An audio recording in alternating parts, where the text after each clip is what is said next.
Welcome to our midweek message. This is Pastor Reed coming to you from First Baptist Church of Olathe. I'm so glad you're taking the time and opportunity to listen, to watch. If this video is a blessing to you, I would encourage you to like it. If our content blesses you, I would encourage you to subscribe so you know when fresh stuff comes out. Today I want to tell you a story. Three brothers, ages 18, 20, and 22, loaded up into the 22-year-old's pickup truck.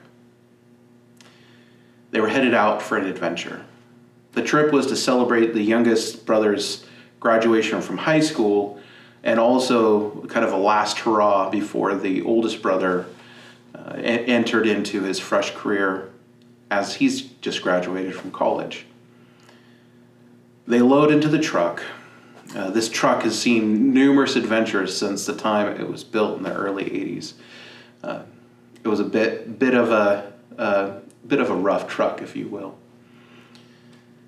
And they were headed down the road, and they were talking, and they were sharing life, and they were celebrating, and all of a sudden the youngest brother looks over and he notices that there's the check engine light on the dashboard. And he's like, "Bro, how long has that been on?" And the oldest brother's like, "Yeah, it's been on for quite a while. Don't worry about it. Nothing bad has happened. It's all good. Don't worry about it. Don't worry about it." And so they continue on their journey, laughing and telling jokes and sharing stories and reminiscing and listening to music. And eventually the truck begins to sputter and it's dying. And it's kind of like, that check engine light meant something. Something was off. And so they pull over to the side of the road, and the youngest brother looks at the oldest brother as they're sitting there, and he says to him, "Nothing bad ever happens, huh?" And the older brother, at this point, the jokes have stopped. The stories have stopped, and the oldest brother is just equal parts angry and embarrassed that his truck has broken down on this adventure. And so he hops out and he's like, I got this. I can fix it. And the middle brother is like, let me help you. I can help you fix this. And the youngest brother's like, "Yeah, right. You're not going to get this fixed." And so he calls up AAA.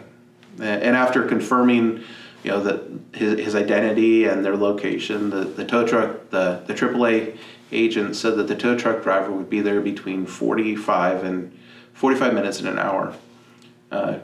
It was coming from Joe's Towing Company. And so the tow truck shows up, and the oldest brother and the middle brother have been out there trying to fix this thing. And before they have an opportunity to speak to the tow truck driver, the youngest brother hops out and he runs around the front of the truck. And he approaches the tow truck driver. He says, "Thank you so much for coming. It's my oldest brother's fault. The check engine light was on. He should have known better." And the tow truck driver is just simply glad that he can help. "Don't worry about it.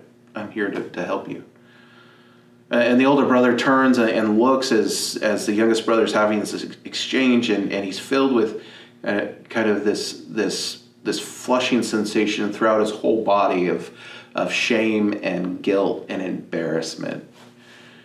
And so he walks down the side of the road, and the middle brother then approaches the tow truck driver and he says, "We're so glad that you've come. We were trying to fix it ourselves, but we just couldn't." And the tow truck driver looks at me and says, "Happy to help.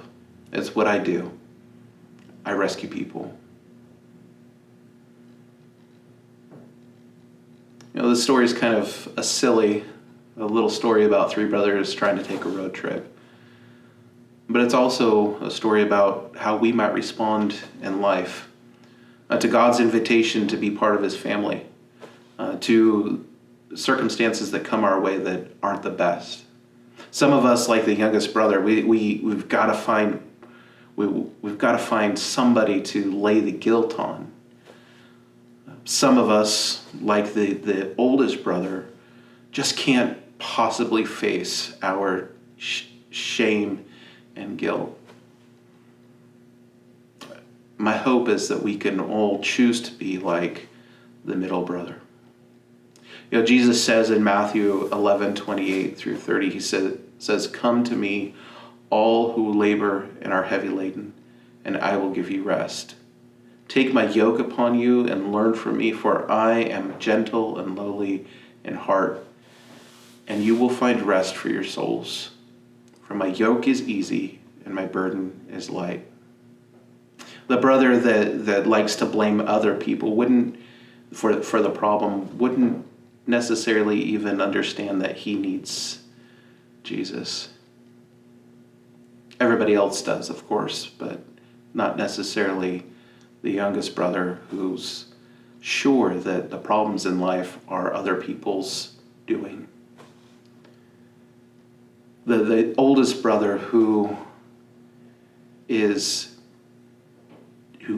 can't even face the shame and guilt of making the poor decision certainly wouldn't be willing and able to come and to lay that burden before the Lord and to take up this new yoke, this new teaching, this new reality that Christ offers. Let's choose to be like the middle brother. As we respond to God, let us not come trying to blame other people for the problems in life. Let us not come holding on to the guilt and shame that we have, but let us come like the middle brother, just saying, "Jesus, yes, I need your rescue. Come and teach me. Let me take your yoke upon me." I hope you've been blessed. I hope you'll be a blessing.